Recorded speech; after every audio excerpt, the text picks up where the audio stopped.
Have a good day. Oh, by the way, if you've got a spare minute, can you go to Wataru's place and rent those DVDs for me, please? I'd be happy to. It's quite cold today, so stay warm, okay? Don't worry, Maria. I'm totally prepared. It really is freezing. Hey, where'd the mistress go?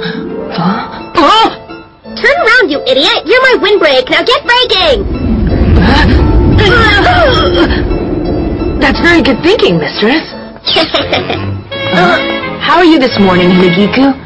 Oh, sure. Walk right past. What's the matter? Oops, sorry. I've got something on my mind today, that's all. Oh, no. Could it be that the superintendent, that walking destroyer of worlds, is up to something nasty again? No, it's not her. She's vacationing on some tropical island right now.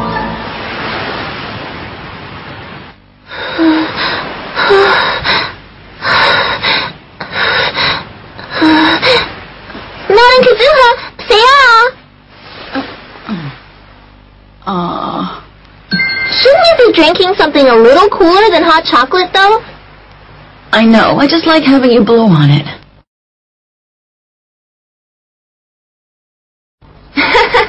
Yeah, so what's bothering you then? The fact that my sister gave me some New Year's spending money. What? Miss Katsura gave you money? She came over yesterday and left this on my desk when she left. It is only 500 yen, but still. 500 yen? Nothing. That's practically a fortune. My parents used to give me dried beans or peanuts that they'd find on the ground. Good morning. Hey now, don't stand around chit-chatting for too long or you'll be late for class. You've got studying to do. Right, bad boy? She's a totally different person. This may come as a surprise to you, but in the middle of Tokyo there is a huge mansion surrounded by woodland. The mistress of this modern-day castle is Nagi Sanzenen. Her butler's name is Hayate Ayasaki. These two are slightly scatterbrained and prone to misunderstanding each other, but they're bound by a tight bond, a bond that may prove to be unbreakable. What's gotten into Miss Katsura today? She's got a weird sparkle in her eye. What's going on with you, sis?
The farewell teacher. Oh, the despair. Graduation special. O bakit? Para kayo nakakita ng aparisyon. Mahirap po kasing ipaliwanag eh. Nagugulantang kami sa nakikita naming pagbabago sa inyo. Ano bang nakain mo at ganyan ang kinikilos mo? Damo mo na sa turf ang laughing mushroom. Bakit niyo naman naisip yan, ha? Obvious naman po kung bakit eh. Ganito yon. Simple lang ang dahilan. Sabihin na lang natin, isa itong special na araw para sa akin. Espesyal na araw po. Malapit na magsimula ang morning meeting ng faculty. Mauna na ako sa inyo.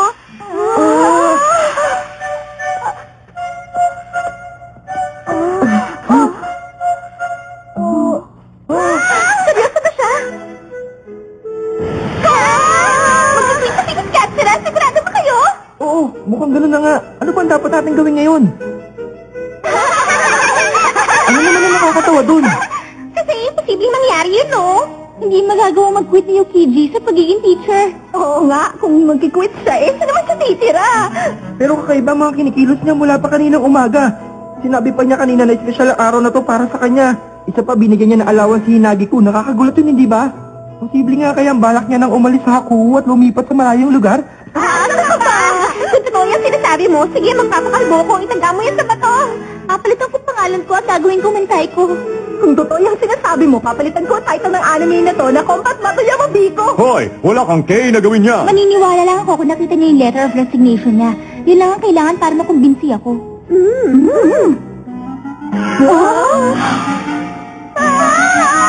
Imposible! Kung gano'n, hindi pala kayo nagsisinungaling. Eh bakit hindi sinabi ka agad na napulot niyo pala ito?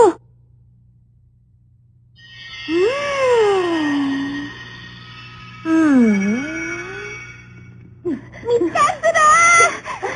Ano yun? May kailangan ba kayo? Titigil ka na ba sa pagiging teacher? Joke lang ba to? Nagbibiro ka lang naman, diba? Tama. Magkukwit na ako. Seryoso po ba kayo? Oo. Ngayon na ang last day ko. Ngayon na? Biglaan naman yata yan. Pasensya na. Sorry kung hindi ko sinabi sa inyo na maagang tungkol dito. Ate, hindi magandang biro yan. Hina, bakit? Ano naman ang gagawin mo pag nag-quit ka na bilang teacher? Marami naman akong ibang bagay na pwedeng gawin eh. Pwede ako makapagsimula uli o kaya magbagong buhay. Okay naman yun ah. Bakit wala ka man lang sinabihan tungkol sa ganyan ka-importanting bagay? Maliwala na lang pa kami para sa'yo, Miss Katsura. Oo nga, para namang iba kami sa'yo. Bakit hindi mo man lang kami kinausap bago ka nagdesisyon? Matanda na ako kaya dapat lang na ako na magdesisyon para sa sarili ko. Huwag mong dibdibin yun. Matagal ko na rin naman ito pinag-isipan eh. Ma'am Katsura. Sorry kung nagulat kayong lahat sa desisyon ko, pero ang pamamaalam, minsan ay biglaan at malalaman mo na lang kung kailangan nang maghiwalay ng landas. Pero ganyan talaga, ang buhay ay puno ng mga hindi inaasahang pangyayari. Paano nagkaroon ng dandelion ngayong winter? Oh, Marilia, kapag ikay nalulungkot, di ba sadyang hindi mapigilan ang pagpatak ng luha? Bilang kapatid, hindi kita iiwan. Pangako yan, lagi akong nasa tabi mo. Patawarin mo ako, Matthew. Wala isang patak ng luhang tumutulong sa mata ko. Ka talaga, ate! Ha? Sige, umalis ka kung gusto mo. Bahala ka kung gusto mo magdusa at maging palabas sa lansangan. Miss Hinagi-ko. Hina!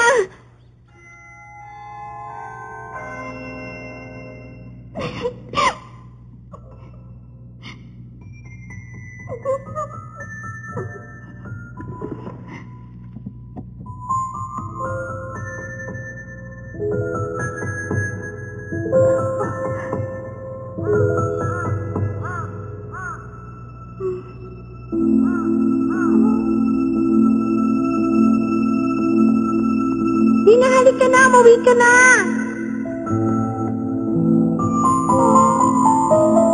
Tignan mo, ang dami kong nakuhang New Year's allowance. Meron din ako niyan. Ito, bigay ni Papa. Ito, bigay ni Mama. Ito naman, bigay ni Lola. At ito, bigay ni Lolo. Hina? Ate? Naalala ko lang. Hindi ka pa pala nabibigyan ng New Year's allowance mo. Akin na yung kamay mo. Eto, oh. Oh, ayan. Sana hindi ka na malungkot. Bilang kapatid, hindi kita iiwan. Pangako yan, lagi akong nasa tabi mo. Talaga? Oo naman. Pangako yan, topa. Tara, sumakay ka sa likod ko. Umuwi na tayo.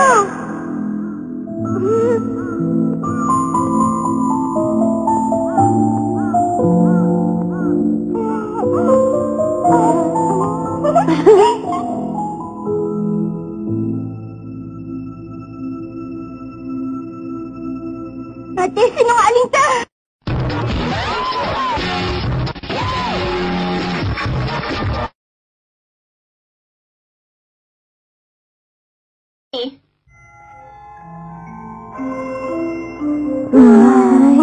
Kahit kailan hindi ko talaga naisip na magagawa niyang mag-quit. Hindi ako makapaniwala. Kahit nagdulot tayo ng problema sa kanya, hindi pa niya tayo pinabayaan. Kung wala na siya, paano tayo makakagawa ng homework at kukuha ng exam mula ngayon? Mukhang nagulat talaga ang lahat sa balitang yun. Pero meron din akong di maintindihan sa nangyari. Ha? Masyado kasing biglaan. Parang may mali eh. Oo nga, pero hindi natin mababago ang katotohanan. Kung sobra yung mga world history classes niya. Ako din.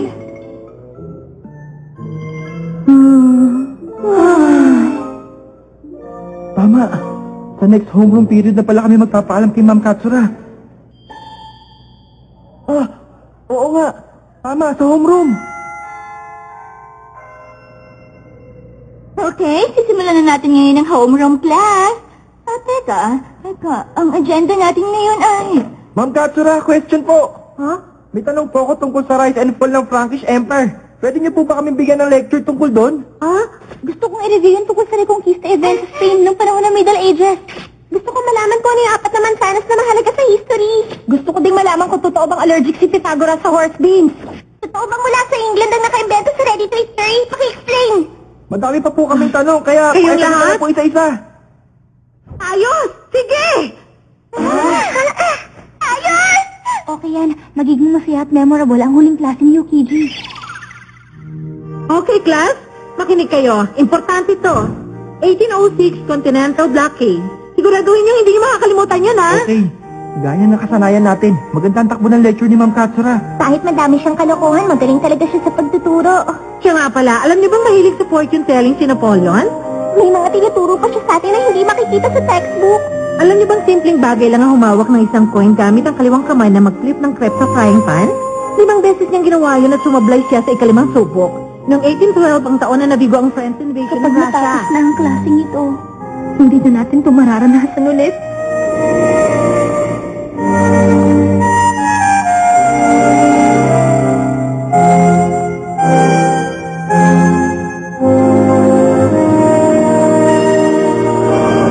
Okay, class? Importante rin to, kaya makinig kayo, ha? I-review niyo to gamit ang textbook niyo, ha? Nga pala, ang dahilan kung bakit itinatago ni Napoleon ang kanang kamay niya sa loob ng bulsa niya ay, Ate kami sa gawa, bakit ka umiiyak? Ano ko ba? Tigilan mo yan! Naku, hindi po. Napuwing kasi ako kaya ako naluluha. Yun lang yun, hindi ako umiiyak. Ha? Alam ko na. Sa wakas naiintindihan niyo na rin na puno ng pagluha ang kasaysayan. Marami rin ang naglaan ng emosyon sa bawat pangyayari. Ang pagpapakilala, pakikipagkaibigan at pamamaalam. Ang ugnayan ng bawat tao ay bumubuo ng kasaysayan. Oo! Ang Japanese character na to ay binubuo ng 2 taong nagtutulungan. Tama? Ang bawat tao hindi maaaring mabuhay na nag-iisa lang. Hindi maaaring. Mabuhay na nag-iisa. Ate, kung aalis na nga talaga dito si ate. Walang sino man ang nabubuhay para lang sa kanyang sarili. Kahit magkakalayo ang mga tao, connected pa rin ang bawat isa dahil sa pagmamahal sa kapwa. Yun ang paniniwala ko. At gusto ko maunawaan nyo rin lahat yun. Huwag niyong kalilimutan yan. Tandaan nyo, ang mga luha ay nagmumula sa inyong puso. At ang pagmamahal ay ang dahilan kung bakit nagiging matatag ang puso. Okay, tapos na ang klase. Maraming salamat sa inyo lahat.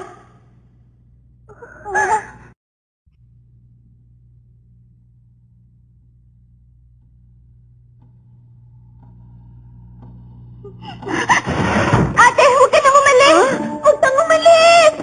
Madami pa kaming gusto matutunan mula sa'yo! Madami pa kaming gustong malaman! Kung aalis po kayo, hindi na malalagay sa peligro ang buhay ko. Kaya hindi na excited sa high school life ko. Bakit pa kayo nagkakaganyan? Ma'am, magagawa niyo po bang iwan kami? Kailangan po namin kayo. Sana man lang hintayin niyo kaming makagraduate bago kayo umalis dito. Ipangako niyo sa amin yan! Ipangako? Siguro ito ay... Ay, nangyayari kayo! Maraming salamat sa inyong lahat. Masaya ako dahil nalaman ko nagmamalasakit pala kayo sa akin. Salamat ka! Mas mahirap pa palang maging isang teacher kaysa sa inaakala ko. Huwag ka mag-alala, marami pa tayong bibilhin. Tumayo ka na! Nahirapan na kasi ako kaya binigay ko kay Ma'am Katsura ang resignation letter ko. Resignation letter? Ito po ba yung tinutukoy niyo? Ha? Oo, dito nga yan. Ay, naku, pasensya na. Nakalimutan ko ibigay sa superintendent. Maraming salamat. Kahit sa mga mga bagay na nakita ko sa klase mo, nalaman ko kung gaano kahalaga ang banda na mamagitan sa mga estudyante at puro. Class, patawarin niyo ako kung di ko napansin ang pagmamalasakit niyo para sa akin. Ano? Ano bang nangyayari dito? Nakaka-touch. Grabe, naiyak naman ako sa inyo. Excuse lang po. Ano yun? Ganito kasi, madami kaming mga katanungan na kailangan ng sagot eh. Mag-quit ko ba talaga sa pagiging teacher o KG? Ha? Bakit naman ako magkukwit? Kung ganun, paano mo ba ipapaliwanag yung masaya mong aura kanina pa umaga? Yung ba? Kasi naman mula na magising ako kanina, puro swerte nang nakikita ko. Tumigil ka nga. Daily horoscope, isa yung kinako ko. Congratulations sa inyong mga Scorpio. Swerte kayo mga araw na to. Lalo na yung mga may blood type B, mahilig kumingaw, at may mahabang pinky toenail. Pinakamaswerteng araw nito na minsan lang mangyayari sa loob ng 12 years. Ay sus, kalokohan. Hindi naman talaga totoo yan eh. Vertical yung kilis? Sambal na egyo? May kilay silang lahat? Isang angel! Double red C-beam! Yun ang nangyari. Ang galing, di ba? Yun ang dahilan kung bakit ang saya-saya ko. Hanggang tenga na nga ako sa mukha eh. Dahilan? Tingnan nyo, ito yung mga ebidensya. Hindi na ako magtataka kung bakit naniniwala sa ulo si Napoleon.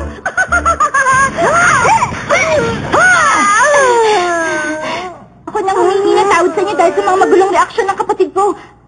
Patawad, pagpasensyahan niyo na siya. Naniwala din naman kasi kami kaagad eh. Simula pa lang, naghinala na ako na may kakaiba dito eh. Isipin mo yun, umiyak pa tayo at nag-alala na sobra. Kailangan mong bumawi sa amin sa ginawa mo. Oo nga, ikaw ang gumawa ng homework namin hanggang tumanda ka. Bakit naman? May ginawa ba ako masama? Hindi na ako maniniwala sa mga ula. At lalo pa ngayong minalas ang teacher na posibleng maging matandang dalaga. Oo nga pala. Ano naman ang ibig sabihin ng pagbibigay niya ng New Year's allowance kay Miss Hinagi-ku? Bakit ang ginawa ni Ma'am Katsura? Nasolve ko ng puzzle na yun. Kainis naman. Bakit ba kasi ako pinag-iinitan ng mga batang ito? Akala nila nakakatuwa sila.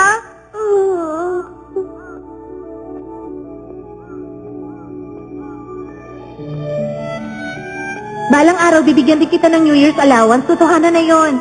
Kailan naman yung araw na yun? Next year na. Sa totoo lang, hindi ako sigurado. After 3 years. O kaya naman siguro after 10 years na. Kung after 10 years, sigurado na yon.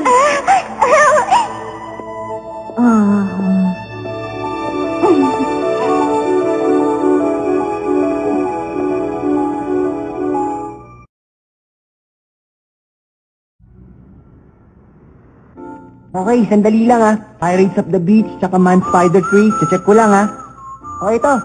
Maraming salamat. Paki-remind na lang si Nagi sa due date. Palagi kasi siyang nakakalimot. Oo naman, huwag ka mag-alala. Miss Maria, para sa iyong munting regalong to, iuwi mo na. Naku, nag-abala ka pa. Naku, wag ka na mahiya. Maraming pinapadala rito si Lola, kaya gusto ko i-share sa'yo. Ito pala. Meron ko pala nito hanggang ngayon. Napapaisip tuloy ako kung nasa na kaya ngayon ang lola ni Sahi. Anong gagawin ko? Hindi ako makadecide kung bibigyan ko ng New Year's greeting card si Hayate o hindi. Lampas na ang New Year.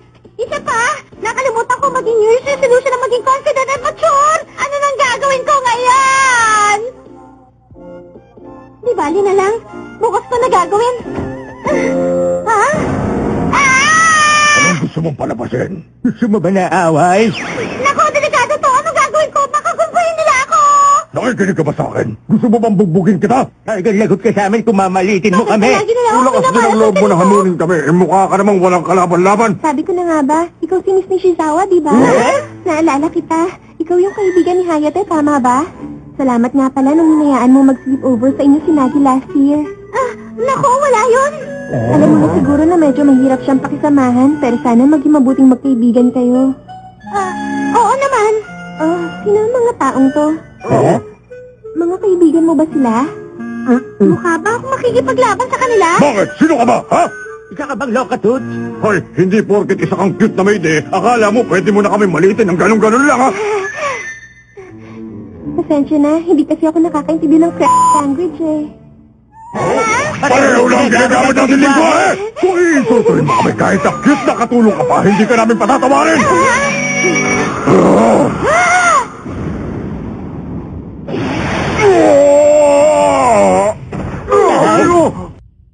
wala kayong pinag-aralan kung pati ang babae papatulan nyo. Nakakahiya yung ugali nyo. Ha? Ano sinabi mo? Ha? Isang simpleng self-defense. Pero kaya ko lang gawin yun bilang surprise attack. Ba't talagang wala ka nang kawala sa pagkakataong to? Kung ako sa'yo, itigil mo na yan. Dahil kung hindi, siguradong pagsisisihan mo yun. Tumahimik ka! Sa likod mo. Nay! Lola! Tulong! Hindi ka ba nila sinaktan? Okay lang ako. Maraming salamat sa'yo. Wala yun. Ito nga pala. Nahulog mo kanina. Naku, wala to. Wala lang talaga, nakakaya naman. Sana maging magandang taon na to para sa'yo. Good luck sa lahat ng plano mo, Miss Nishizawa. Siya nga pala. Kung gusto mo, dalhin mo na to. Sige, bye-bye.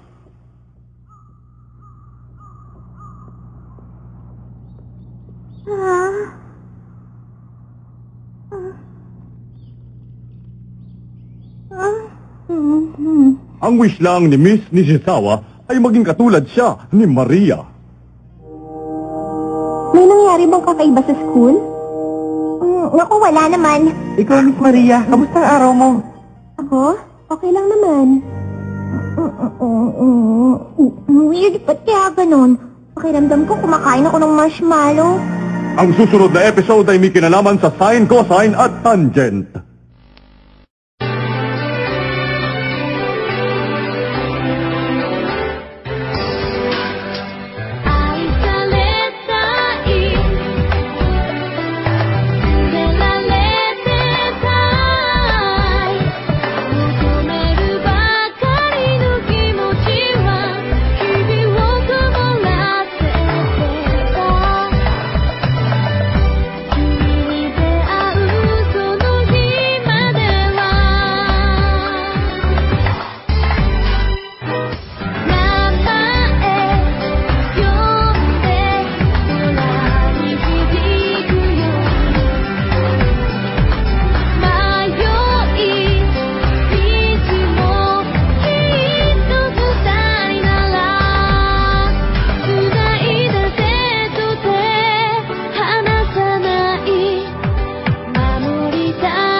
次回も、はやてのごとくに、防具ゲットオン！